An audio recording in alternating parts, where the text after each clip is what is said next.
안녕하세요. 함께 독서하는 은실쌤입니다. 오늘은 총균쇠 1부 2장 환경 차이가 다양화를 빚어낸 모델 폴리네시아를 보도록 하겠습니다. 우선 전반적인 내용을 살펴보도록 하겠습니다. BC 약 3200년 전 폴리네시아인은 태평양 일대로 지출했을 때 환경이 제각기 판이하게 다른 수많은 섬들을 발견하게 됩니다. 폴리네시아의 여러 섬들은 하나의 조상에서 갈라져 나왔지만 각기 다른 환경으로 인해 사회가 다양하게 변하고 발전하는 모습을 보여줍니다. 폴리네시아인은 그렇게 각양각색의 여러 섬에서 수렵 채진민 부족으로부터 원시 제국에 이르기까지 각양각색의 파생 사회를 낳게 됩니다. 이러한 방사 현상은 최종 빙기 이후 각 대륙의 여러 사회가 수렵 채진민 부족이나 제국 등으로 다양하게 발전했던 현상을 이해하기 위한 하나의 모델이 될 수 있습니다. 그럼 극적인 예로 폴리네시아의 섬들 중에서 채텀 제도와 뉴질랜드의 모리오리족과 마오리족의 잔혹한 충돌을 보도록 하겠습니다. 모리오리족과 마오리족의 잔혹한 충돌. 뉴질랜드에서 동쪽으로 800km 정도 떨어진 채텀 제도에서 수세기에 걸쳐 살아오던 모리오리족은 1835년 12월 갑자기 자유를 잃게 됩니다. 그해 11월 19일 총과 곤봉, 도끼로 무장한 500명의 마오리족이 탄 배가 도착했고 12월 5일에는 다시 400명이 더 도착했습니다. 마오리족은 모리오리족에게 자기들의 노예라고 선언을 하고 이에 반대하는 사람들은 무차별하게 죽이기 시작합니다. 사실 수적으로 보면 2대1로 모리오리족이 더 우세했지만 이들은 전쟁을 싫어하는 평화주의자였습니다. 그로부터 며칠 사이 마오리족은 수백 명의 모리오리족을 살해하고 많은 시체를 요리해서 먹었으며 남은 사람들은 노예로 삼았고 더구나 그들마저 몇 년 동안 닥치는 대로 마구 죽여서 대부분을 없애버리고 말았습니다. 모리오리족 생존자는 이렇게 회상했습니다. 마오리족은 우리를 양떼처럼 죽이기 시작했다. 우리는 겁에 질려 적들을 피하기 위해 숲으로 도망치거나 땅을 파고 숨었다. 그러나 소용없었다. 우리는 곧 발각되어 죽임을 당했다. 남자는 물론이고 여자, 아이들까지 무차별로 학살당했다. 한편 정복자인 마오리족은 이렇게 설명했습니다. 우리는 우리의 관습대로 그 섬을 점령했으며 놈들을 모조리 사로잡았다. 한 명도 벗어나지 못했다. 더러는 도망쳤지만 우리가 곧 죽여버렸고 다른 놈들도 죽였다. 그러나 그게 어쨌단 말이냐? 우리는 관습을 따랐을 뿐이다. 사악한 마오리족. 정말 잔혹한 충돌이었습니다. 이 충돌이 더욱 소름 끼치는 건 두 집단이 같은 핏줄이었다는 겁니다. 바로 폴리네시아 농경민의 후손이었다는 건데요. 어떻게 같은 민족인데 이렇게 틀릴 수 있었을까요? 먼저 채텀 제도의 모리오리족을 보도록 하겠습니다. 채텀 제도는 고작 2,000명가량이 살 수 있는 작은 외딴 섬이었습니다. 기후는 한랭했기 때문에 농사를 지을 수 없었고 이곳에서 모리오리족은 수렵 채진민으로 살아가야 했습니다. 고립되어 살던 수렵 채진민은 모두 함께 살아가기 위해서 전쟁을 포기했고 남자 신생아 일부를 거세함으로써 인구 과잉을 방지합니다. 그 결과 전쟁을 모르는 작은 집단이 유지되었고 기술과 무기는 단순했으며 강력한 지도층이나 조직력도 없었습니다. 그럼 뉴질랜드 북섬에 살았던 마오리족은 어땠을까요? 이곳은 따뜻했기 때문에 폴리네시아인이 농업하기에 딱 좋았습니다. 인구도 10만 이상이었고요.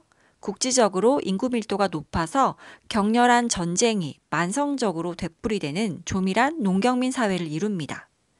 발전된 기술과 무기를 갖추었고 강력한 정치적 조직으로 발달했습니다. 그리고 채텀 제도에 처음 이주한 선조 마오리족은 원래 농경민이었지만 그들이 들여온 열대 농작물은 채텀 제도의 한랭한 기후에서는 자랄 수가 없었습니다. 그래서 이들은 농경민에서 수렵 채진민으로 되돌아갈 수밖에 없었습니다.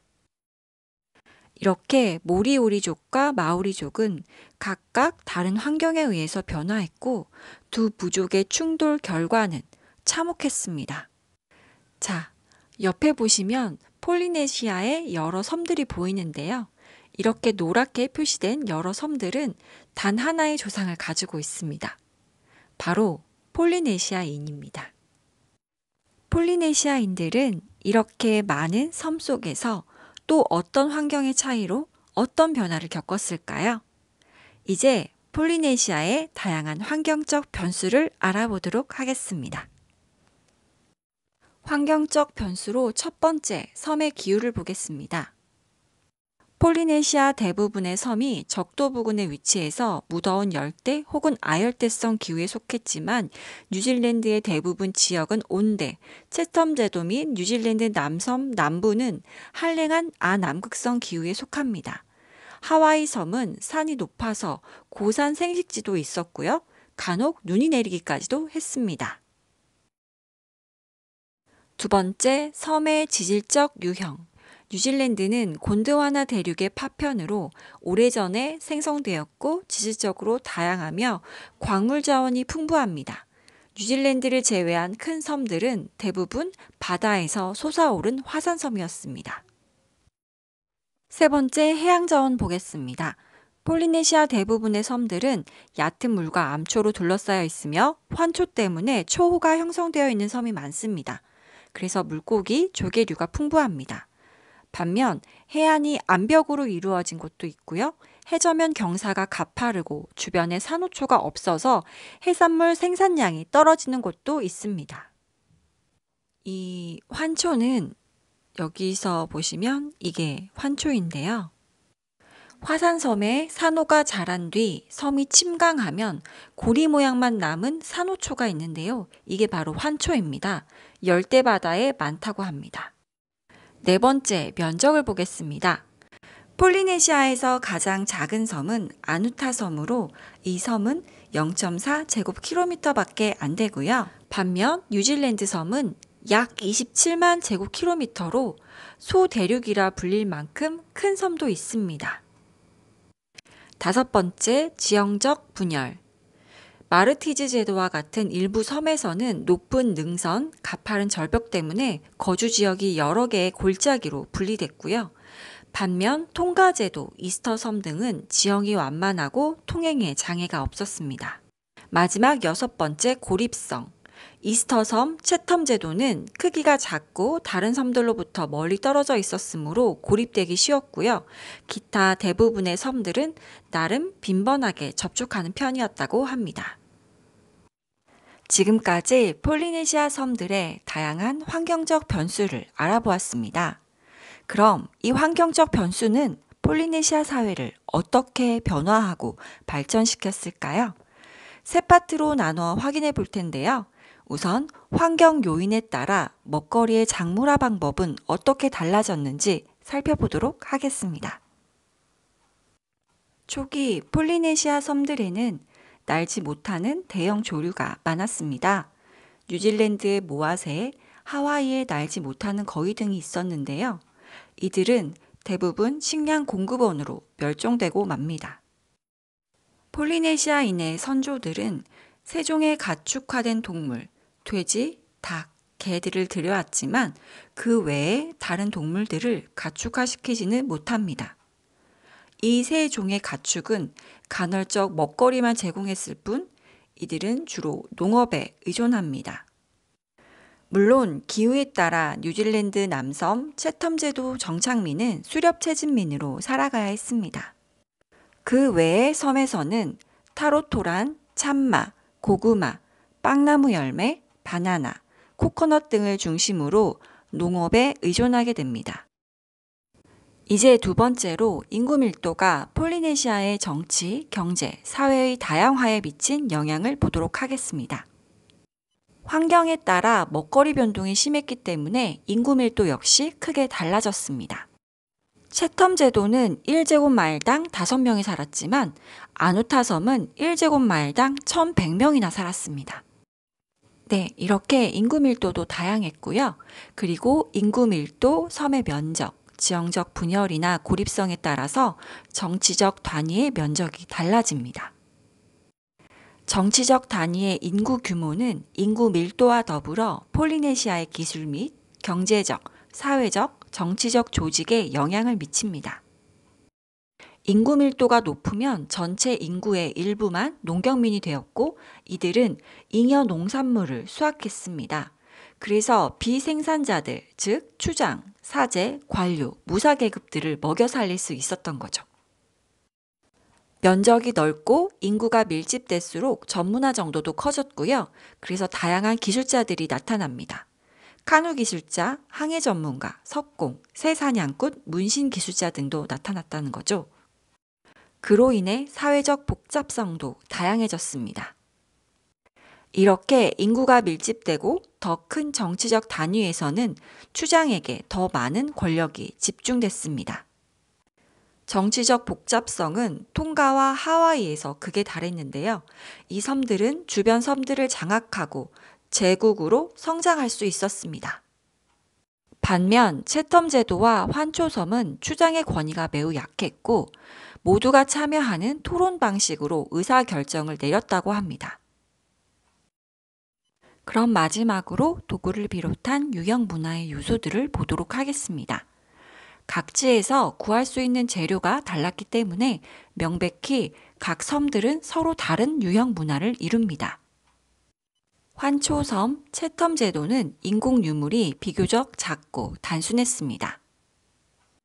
채텀 제도에는 바다표범, 조류, 바닷가재 등을 잡을 때 손에 쥐고 사용하는 곤봉이나 막대기 정도가 있었고요. 환초섬 역시 비슷했습니다.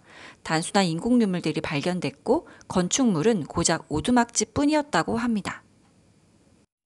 그 밖에 대부분 섬에서는 낚싯바늘, 깍귀, 장신구를 비롯한 여러 가지 물건들을 볼 수 있었습니다. 네, 옆에 그림을 잠깐 보시면 깎기가 있는데요. 깎기는 나무를 깎거나 다듬는 데 사용하는 연장으로 날이 매우 예리했다고 합니다.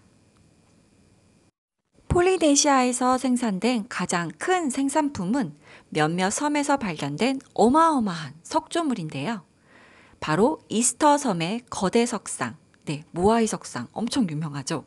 통가 족장들의 분묘, 마르키즈의 의식용 재단, 하와이와 소시에타의 신전 등이 있습니다. 이렇게 폴리네시아는 다른 환경 속에서 다양하게 변화하고 발전했습니다.